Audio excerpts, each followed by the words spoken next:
Assalamualaikum warahmatullahi wabarakatuh. Waalaikumsalam warahmatullahi wabarakatuh. Apa kabarnya hari ini?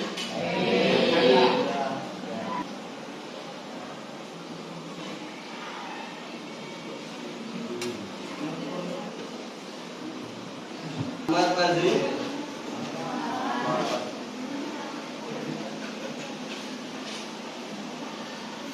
Alivia Putri. Amelia Nova. Bagus Pranata. Citra Ayu. Davin Askawardana.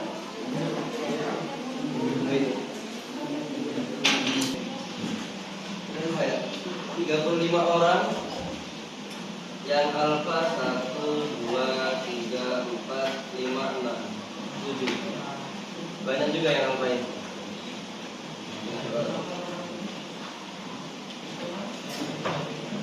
Jadi kali ini kita akan mengulas mengenai peran tokoh waliullah dalam penyebaran Islam di Indonesia. Metode dakwah Islam oleh Wali Songo.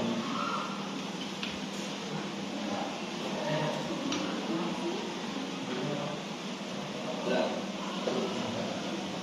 kita akan mengulas sedikit tentang awal masuknya Islam di Indonesia itu bagaimana dan dengan cara apa. Awal mula Islam masuk itu banyak versi. Ada yang mengatakan lewat jalur perdagangan, ada yang mengatakan lewat jalur politik, jalur pernikahan, kemudian jalur kekuasaan. Tapi yang paling terkenal itu lewat jalur perdagangan. Awal mulanya dari Gujarat, India, Persia, Arab, banyak yang berdatangan menuju Indonesia, terutama di daerah Aceh. Karena Aceh daerah paling barat Indonesia, sehingga otomatis daerah yang dituju pertama kali di Aceh. Nah, oleh Gujarat atau pedagang dari India tersebut, ketika masyarakat berkumpul di pasar melakukan transaksi jual beli, nah disitulah strategi para Gujarat tersebut menyebarkan agama Islam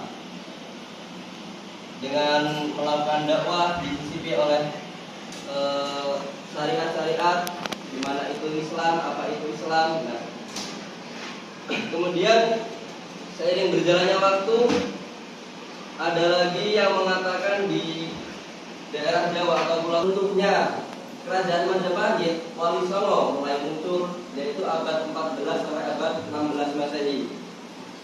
Nah, kita akan mengulas mengenai sejarah dakwah Wali Songo di tanah Jawa, mengenai apa itu strategi dan peran atau hikmah yang bisa kita ambil dari Wali Songo tersebut. Di sini kita bisa baca bersama tujuan mempelajari materi ini, yaitu peserta didik bisa menganalisis peran tokoh ulama Islam di Indonesia atau Wali Songo dalam menyebarkan ajaran Islam. Yang kedua, mempresentasikan paparan mengenai sejarah perjuangan dan metode dakwah Wali Songo di Indonesia yang dilakukan secara damai. Jadi damai ya dakwahnya, tidak dengan kekerasan. Kemudian yang ketiga, meyakini metode dakwah yang moderat. Moderat itu apa? Di tengah-tengah, tidak memihak kanan ataupun tidak memihak kiri. Jadi seimbang.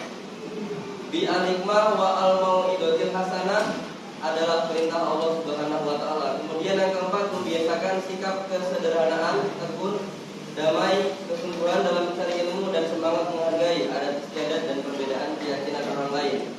Nah, semoga kita setelah mempelajari bab ini kita bisa menerapkan keempat ini ya. Apa aja?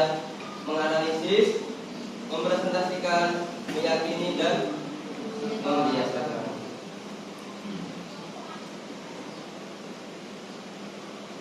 Ini dakwah Wali Songo seperti yang tadi memahami.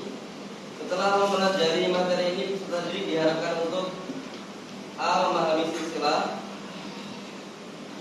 Ada yang unik dari silsilah Wali Songo. Jadi ke-9 orang ini itu nasabnya akan nyambung nanti. Baik itu dari Sunan Gresik, Sunan Ampel, Sunan Bonang, Sunan Derajat, itu semuanya saudara kalau kita lihat di silsilahnya nanti.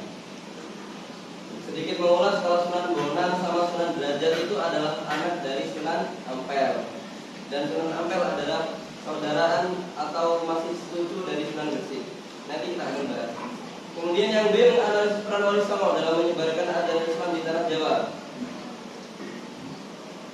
Yang C, meyakini bahwa Allah memerintahkan untuk berdakwah secara moderat, dan yang D, membiasakan sikap tekun, sederhana, damai, kesuburan dalam belajar, menghargai adat dan perbedaan. Nah, kakak mau nanya, yang udah pernah ke Jawa siapa di sini? Ada yang pernah? Tadi tur atau jalan-jalan biasa?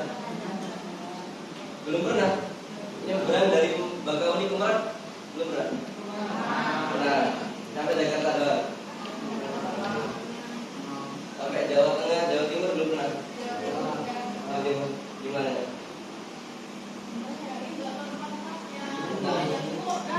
Nah, kalau di Jawa Timur itu ada 5 wali, Jawa Tengah ada 3 wali, dan Jawa Barat ada 1 wali. Kalau kakak dulu kan SMA-nya di Jawa, makanya sering bolak-balik ziarah makam. Di Jawa Tengah itu ada 3, Sunan Kalijaga, Sunan Kudus, Sunan Muria. Itu yang di Jawa Tengah.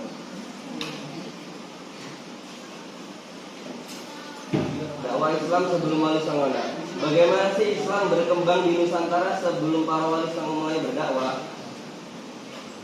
Nah, jadi sebenarnya sebelum Wali Songo datang ke Nusantara sudah banyak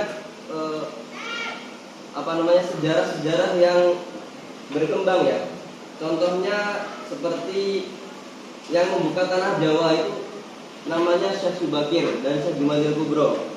Kalau kalian baca buku Babat Tanah Jawi, itu kalian akan baca 2 orang tersebut bagaimana proses dia melawan jin, melawan bangsa-bangsa halus untuk menaklukkan tanah Jawa. Itu Syekh Subakir dan Syekh Jumadil Kubro namanya. Dan lanjut. Ini waliullah, ada perannya. Yang pertama, waliullah itu orang-orang yang dekat dengan Allah, terpelihara dari kemaksiatan. Kemudian peran yang kedua, walil amri, memegang kekuasaan atas seluruh kaum muslimin. Jadi ada yang berperan sebagai kekasihnya Allah, ada juga yang berperan sebagai pemimpin atau tadi nama Sunan Gresik siapa?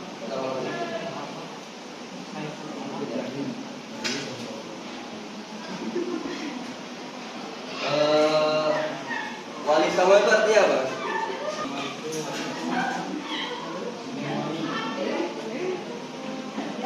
Apa? Wali Songo?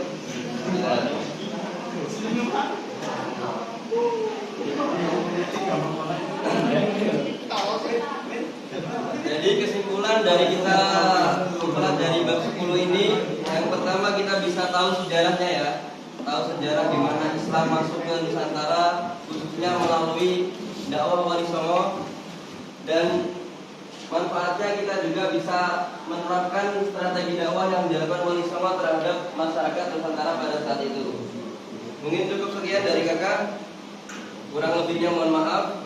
Tetap semangat belajar di rumah, dibuka bukunya, bisa dilihat di YouTube juga, banyak film-film atau video membahas tentang sejarah Sunan. Nanti Sunan Ampel ini muridnya ada yang mempunyai keramat, namanya Mbah Soleh. Nah, Mbah Soleh itu beliau mati sampai 9 kali. Kalau kalian ziarah ke Sunan Ampel, kalian akan melihat 9 makam di situ. 9 makam itu makamnya Mbah Soleh, 1 orang. Nah, itu sejarahnya menarik itu. Kalau kalian pernah dengar juga, ada Mbah Bolong, ada Mbah Soleh, ada Mbah Ampel. Mau bahas sekarang apa besok? Besok aja ya? Udah, biar pernah juga. Terima kasih atas perhatiannya.